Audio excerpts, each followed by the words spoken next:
मुझे अभी तक किसी भी सरकार ने कोई सहायता नहीं की है, ना ही तो पिछली जो सरकार गई उसने और ना जो अब है। Getting any sponsorship right now, even after keeping national record. UP के शहडोल में सरकारी स्कूल की छत पर प्लास्टर गिर गया। हादसे बता रहे हैं, दरअसल स्कूल परिसर में बड़ा हादसा हो गया है, छात्र की मौत हो गई है। जरा सोचो, एक सुबह तुम टीवी ऑन करते हो और हेडलाइन चिल्ला रही होती है, India hits $1 trillion economy, we are now the 4th largest economy in the world. Wow, कैसा लगता है? बिल्कुल एक्साइटिंग है ना? लगता है इंडिया शाइन कर रहा है, सब कुछ परफेक्ट है, सब कुछ सेट है। पर एक सेकंड, अब जरा एक पल के लिए आंखें बंद करो और सोचो, तुम्हारी छोटी बेटी स्कूल जाती है और स्कूल की क्लासरूम की छत गिर जाती है, या तुम कहीं पे जा रहे हो, सड़क खराब है, हर मोड़ पे लगता है कि आज शायद कहीं एक्सीडेंट ना हो जाए, और फिर जब तुम किसी अपने को लेकर हॉस्पिटल जाते हो तो वहाँ बोल दिया जाता है बेड खाली नहीं है या डॉक्टर नहीं है, वेट करो। तो फिर सवाल उठता है, अगर हम इतने अमीर हो रहे हैं तो जमीन पे दिख क्यों नहीं रहा है? ये पैसा जा कहाँ रहा है? मैं आज आपको सिर्फ डाटा नहीं दिखाऊंगा, मैं आज आपको असलियत दिखाने आया। ये सब हमारे आसपास हो रहा है और हमारे लिए ये नॉर्मल बन गया है। कहाँ गया वो पैसा जो हमारी इकोनॉमी को $1 ट्रिलियन बना रहा है? कहाँ गया वो प्रोग्रेस जो हमारे छोटे छोटे मसलों को सोल्व कर रहे हैं? तो चलो हेडलाइन से जरा पीछे चलते हैं और देखते हैं असली इंडिया का चेहरा। हर दूसरे दिन हम ये सुनते हैं जीडीपी 7% क्रॉस कर गई, foreign investment all time high है, इंडिया वर्ल्ड फास्टेस्ट इकोनॉमिक बन चुकी है। सुनने में अच्छा लगता है, मन में गर्व होता है, लेकिन कभी सोचा है इस ग्रोथ का असर जमीन पर कितना दिख रहा है? मैं एक बात बताता हूँ जो मैंने खुद सुनी थी। एक 30 साल का टीचर, वो बोलता है मैं हर दिन स्कूल जाता हूँ तो दिल में एक डर रहता है कि कहीं छत गिर ना जाए। सोचो जरा, एक टीचर जो बच्चों का सेफ फ्यूचर बनाता है, उसका खुद प्रेजेंट कितना अनसेफ है। ये कहानी नहीं है, ये रियलिटी है। मैं आपको एक रिसेंट का ही केस बताता हूँ। राजस्थान की झालावाड़ डिस्ट्रिक्ट की पिपलोडी स्कूल में एक दिन क्लास चल रही थी और अचानक से छत गिर गई, 7 छोटी जाने चली गई और 27 से ज्यादा बच्चे घायल हो गए। पहले भी वहाँ के लोगों ने वार्निंग साइन दिए थे, लेकिन कोई सुनने वाला नहीं था। ऐसे ही एक और केस है आंध्र प्रदेश के प्राइमरी स्कूल का। वहाँ के बच्चे हर दिन स्कूल आते हैं एक ही सोच के साथ, आज कुछ गिर तो नहीं जाएगा। दीवारों में क्रैक है, पानी टपक रहा है और डर इतना है कि पढ़ाई से पहले बच्चों को जान बचाना जरूरी लगता है। ऐसे हजारों स्कूल हैं जहाँ बचपन सिर्फ सर्वाइवल बन गया है। और फिर आते हैं नंबर जो कभी झूठ नहीं बोलते हैं। 2024-25 के डाटा के हिसाब से 18.7% अंडर 5 एज ग्रुप में वास्टिंग का शिकार हैं, मतलब उनका शरीर न्यूट्रिशन के बिना पिघल रहा है। 27 मिलियन बच्चे स्टंटेड हैं, उनका फिजिकल और मेंटल ग्रोथ रुक चुका है। सोचो, एक तरफ हेडलाइन कहती है कि इंडिया सुपर पावर बन रहा है और दूसरी तरफ एक माँ अपने बच्चे को खाने के लिए सिर्फ पानी पिलाकर सुला देती है। क्या ये विकास है या सिर्फ एक नंबर का इल्यूजन है? हमारी जीडीपी बढ़ रही है, लेकिन क्या हमारी जिंदगी की क्वालिटी भी बढ़ रही है? ये सवाल सिर्फ डाटा का नहीं है, ये सवाल है इज्जत का, सेफ्टी का और बेसिक इंसानियत का। इंफ्रास्ट्रक्चर बन रहा है, पर किसके लिए? टीवी पे देखते हो नए एयरपोर्ट, एक्सप्रेस, बुलेट ट्रेन और मेट्रो प्रोजेक्ट्स। ऐसा लगता है इंडिया लिटरली बढ़ रहा है, या यूं कहीं कि उड़ रहा है। और हाँ, ये डेवलपमेंट जरूरी है, कोई मना नहीं कर रहा है, लेकिन एक सवाल सोचने लायक है, इंफ्रास्ट्रक्चर बन रहा है और किसके लिए बन रहा है? और सबसे इम्पोर्टेंट है, क्या सब तक पहुंच रहा है? मैं एक छोटी सी बात बताता हूँ। एक गाँव में एक नया फ्लाईओवर बना, shiny, smooth, drone shot ready है, लेकिन उसी फ्लाईओवर के नीचे लोग अभी भी पानी लेने के लिए 3 किलोमीटर दूर जाते हैं। वहाँ स्कूल है पर टीचर नहीं है, हॉस्पिटल है पर डॉक्टर नहीं है। तो सवाल ये है, डेवलपमेंट दिखता तो है, लेकिन मिलता किसको है? एक तरफ शोहरत, दूसरी तरफ शोर। हमारे बजट में हर साल करोड़ों जाते हैं, इंफ्रास्ट्रक्चर प्रोजेक्ट बनते हैं, मगर जब ग्राउंड पे जाके देखो, हेल्थ सेंटर लॉक्ड है, स्कूल में बेंच तक नहीं है, गांव में रोड सिर्फ तब बनती है जब कोई वीआईपी वहां जाता है। सोचो, विकास सिर्फ उन्हीं शहरों तक सीमित गया है जहाँ पे कैमरा शॉट्स अच्छे आते हैं, क्या हमने डेवलपमेंट को सिर्फ एक ऑप्टिकल इल्यूजन बना दिया है? नाम तो सबने सुना है, school infrastructure, scheme, sanitization, smart classroom, clean drinking water. सरकार के डॉक्यूमेंट के हिसाब से बजट अलॉट होता है, टेंडर निकलता है और कॉन्ट्रैक्टर अपॉइंटमेंट होता है। सब सिस्टमेटिक लगता है, जैसे सब कुछ प्रोसेस के मुताबिक चल रहा है। लेकिन जब मैंने एक लोकल कॉन्ट्रैक्टर से बात की तो उन्होंने एक लाइन बोली जो मेरे दिमाग तक अटक गई है। हम मटेरियल तो सही लाए थे, लेकिन इंस्पेक्शन सिर्फ कागजों तक होती है, ग्राउंड पे कोई देखने नहीं आता है। अब आप लोग ही बताइए, काम हो रहा है या सिर्फ दिखावा? ऐसे ही दिल्ली के अंदर 12 से ज्यादा क्लासरूम बनाई गई थी, लेकिन जब ऑडिट हुआ तो मिला सिर्फ महंगा और खराब कंस्ट्रक्शन और सस्पिशियस कॉन्ट्रैक्ट ही दिखाई दिया। कई जगह तो बिल्डिंग के अंदर पानी लीक हो रहा था, कंस्ट्रक्शन ही इनकम्प्लीट था, क्वालिटी इतनी खराब थी कि दीवार पे अगर कोई हाथ लगाता है तो टूट जाती है। कागजों में सब फर्स्ट क्लास है, ग्राउंड पे सब कोलैप्स है। और दिल्ली नहीं, मध्य प्रदेश के केवलारी गांव में भी ऐसा ही हुआ। एक स्कूल की स्लैब गिर गई, वहां 10 मजदूर चोटिल हुए और बाद में पता चला कि खराब मटेरियल यूज हुआ, सीमेंट से ज्यादा पानी ज्यादा था। और काम किसने पास किया? इंजीनियर ने सिर्फ बिना इंस्पेक्शन के साइन कर दिए। सोचो जरा, स्कूल जहाँ बच्चों की नींव पड़ती है वहाँ की दीवार इतनी भी कमजोर है कि किसी दिन जिंदगी ले जाएगी। और ये सिर्फ एक इंसिडेंट नहीं है, ये एक वार्निंग है कि कुछ तो बहुत सीरियसली गलत हो रहा है। चलो कुछ डाटा देखते हैं जो सिर्फ स्टैट्स नहीं है, सच्चाई के सबूत हैं। कोटा राजस्थान में 1057 पब्लिक स्कूल बिल्डिंग में से 700 बिल्डिंग डैमेज हैं। ऐसे ही कर्नाटका में लगभग 1200 स्कूल में बिजली नहीं है और कुछ स्कूल में पीने का पानी तक नहीं है। सोचो 2025 में हम बुलेट ट्रेन की बात कर रहे हैं, बच्चे बिना बिजली और बिना पानी के और बिना छत के स्कूल जा रहे हैं। कागजों में सब कुछ परफेक्ट है, लेकिन ग्राउंड लेवल पे बच्चों का फ्यूचर लिटरली धूल में मिल चुका है। और जब ऐसी बिल्डिंगें गिरती हैं तो सिर्फ ईंट पत्थर नहीं गिरता है भरोसा।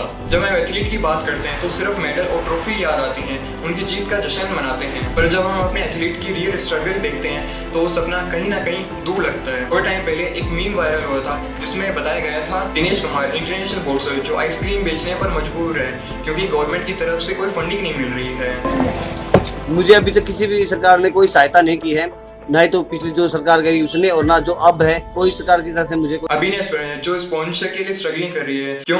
क्योंकि उसके टैलेंट को देखने के लिए कोई तैयार नहीं है। Deepa Kumar national level athlete जो शुगर केन जूस बेच रहा है, फैमिली को सपोर्ट कर रहा है क्योंकि उन्हें अपने सपोर्ट करियर को आगे बढ़ाने के लिए कोई भी गवर्नमेंट सपोर्ट नहीं मिल रहा है। और Kamal Kumar gold medallist boxer जो गार्बेज कलेक्टर की नौकरी कर रहे हैं क्योंकि उन्हें अपने गोल्ड मेडल के बाद भी किसी भी प्रकार का रिवार्ड या रिकॉग्नाइजेशन नहीं मिला है। ये है हमारे देश की रियलिटी।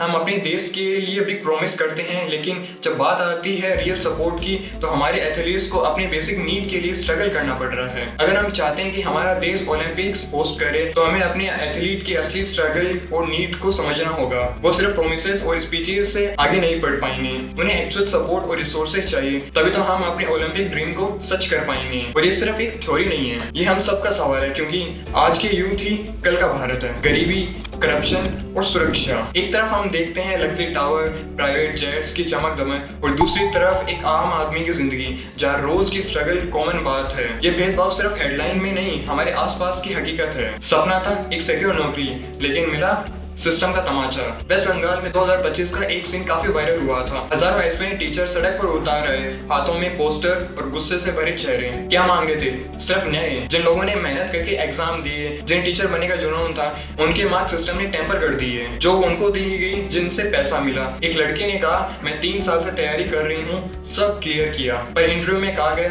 अगर पैसा नहीं दे सकती तो भूल जाओ। सोचो जब टीचर बनने का सपना पैसों की थाली के नीचे दबा दिया जाए तो हम किस देश का एजुकेशन की बात कर रहे हैं। ये सिर्फ एक स्टेट की कहानी नहीं है, ये एक सिस्टम की बीमारी है जहाँ मेरिट का मतलब 0 और करप्शन ही पास मार्क्स है। ऐसे ही जैसलमेर का एक 7 साल का बच्चा अरबाज खान जो स्कूल जा रहा था, तभी स्कूल का गेट गिर गया और बच्चा वहीं मर गया। प्रिंसिपल को सस्पेंड किया गया, लेकिन स्टाफ पहले से ही जानता था गेट गिरने वाला है, फिर भी कोई एक्शन नहीं लिया गया। ये एक जिंदा मसाल है कैसे नेग्लिजेंस और करप्शन गरीबी के साथ मिलकर जिंदगी छीन लेता है। वेल्थ कप का सच, डाटा बोलता है टॉप 1% लोगों के पास करीब 40.1% वेल्थ है, जबकि 50% के पास सिर्फ 6.4% वेल्थ है। और इनकम डिस्ट्रीब्यूशन की बात करें तो टॉप 10% लेते हैं 57.7% इनकम। ये भेदभाव सिर्फ एक नंबर नहीं है, ये एक सिस्टम की प्रॉब्लम है जिसे आम आदमी पी रहा है। जीडीपी ग्रोथ सिर्फ एक नंबर है, लेकिन जब तक लाइफ क्वालिटी लोगों के लिए नहीं बढ़ेगी तब तक असली विकास का सपना अधूरा रहेगा। और अब सवाल ये है क्यों होता है ये सब? बजट अलॉट हो जाता है, रिपोर्ट बनती है, हेडलाइन चमकती हैं, फिर भी ग्राउंड लेवल पर सब कुछ फेल क्यों हो जाता है? इसके पीछे कुछ बड़े वजह हैं। पहली वजह ट्रांसपेरेंसी की कमी। कहीं पैसा आता है तो कैसे यूज हो रहा है इसकी पूरी जानकारी आम आदमी तक पहुंचनी चाहिए। जो डिसीजन बनाते हैं वो बंद दरवाजे के पीछे होते हैं। दूसरा कारण अकाउंटेबिलिटी का ना होना। जिन लोगों को जिम्मेदारी मिलती है उनसे कोई पूछता तक नहीं है काम ठीक से किया या नहीं। गलती हो जाए या पैसा वेस्ट हो जाए, ना कोई जवाब देता है ना कोई सजा मिलती है। इसलिए सिस्टम में लोग केयरलेस हो गए हैं, सोच रहते हैं क्या फर्क पड़ता है, पकड़े तो जाएंगे नहीं। तीसरा कारण सिटीजन पार्टिसिपेशन कम होना। लोग सब देखते हैं लेकिन कुछ बोलते नहीं है। पेरेंट्स और टीचर बार बार सिस्टम को वार्न करते हैं, छत टूट रही है, बिल्डिंग में प्रॉब्लम्स है, लेकिन कोई सुनता ही नहीं है। सब कुछ फाइल में लिखा होता है, ग्राउंड पे कुछ नहीं होता है। और हम भी आदत डाल लेते हैं चुप रहने की।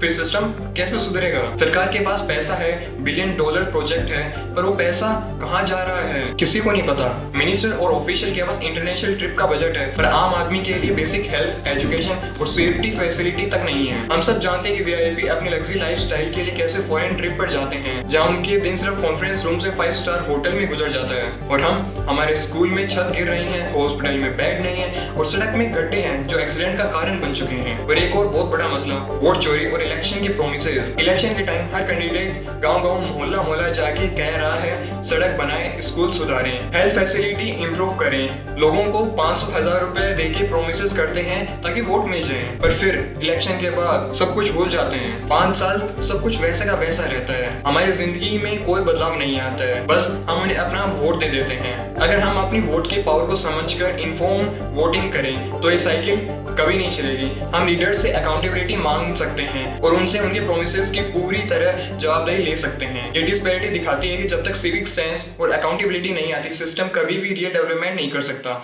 सिविक सेंस का मतलब होता है अपनी रिस्पॉन्सिबिलिटी समझना, सिर्फ अपने लिए नहीं बल्कि अपने आसपास के लोगों के लिए भी। अगर हम सवाल नहीं पूछेंगे, अपनी आवाज नहीं उठाएंगे तो सिस्टम कभी बदलेगा ही नहीं। अब हम बात करते हैं इसके कुछ सॉल्यूशन की। जहां अंधेरा वहाँ रोशनी भी हो सकती है अगर हम सही कदम उठाएंगे। पहला, मैंडेटरी स्ट्रक्चरल ऑडिट्स। हर स्कूल की हर साल इंडिपेंडेंट स्ट्रक्चरल ऑडिट हो, कोई भी नेग्लिजेंस ना हो, सब सेफ रहे। Transparency in budget and expenditure. सरकार के सभी बजट और खर्च की डिटेल पब्लिक पोर्टल पे अवेलेबल होनी चाहिए ताकि लोग देख सकें, समझ सकें और अकाउंटेबिलिटी बन सके। तीसरा, स्ट्रिक्ट पेनल्टीज एंड अकाउंटेबिलिटी। जो भी खराब वर्क करे, चाहे कॉन्ट्रैक्टर हो या ऑफिशियल हो, उसके खिलाफ लीगल एक्शन होना चाहिए। Citizen participation and RTI. Parents, teacher और लोकल लोगों को एम्पावर करना होगा। आरटीआई जैसे टूल्स के जरिए अपनी आवाज उठानी होगी। पांचवा, ग्रास रूट लेवल पर focus. NGOs, teachers, nutrition program सब ग्रास रूट पे पहुंचने चाहिए, तभी असली फर्क पड़ेगा। छठा, विसल ब्लोअर प्रोटेक्शन। जो भी करप्शन या मिसयूज के खिलाफ आवाज उठाए उसकी सुरक्षा होनी चाहिए। सातवां,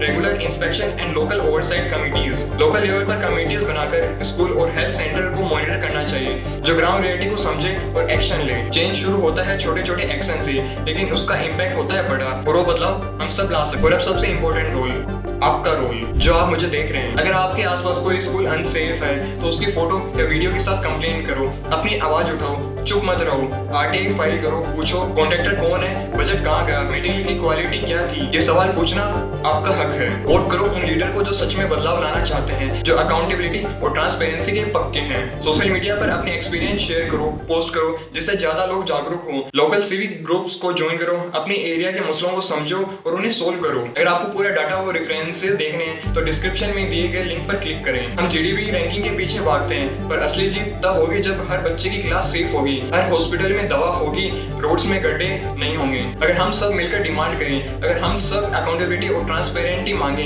तो सिस्टम बदलेगा। और वो दिन दूर नहीं जब $1 ट्रिलियन इकोनॉमी का मतलब सिर्फ एक नंबर नहीं बल्कि एक जिंदगी में सुधार होगा। और हाँ, इंडिया एजुकेशन सिस्टम के ट्रैप के बारे में पूरा इंसाइट चाहिए तो यहाँ क्लिक करें और पूरी वीडियो जरूर देखें। मैं हूं निखिल और यह निखिल फाइल। हर फाइल एक कहानी, हर कहानी एक सच।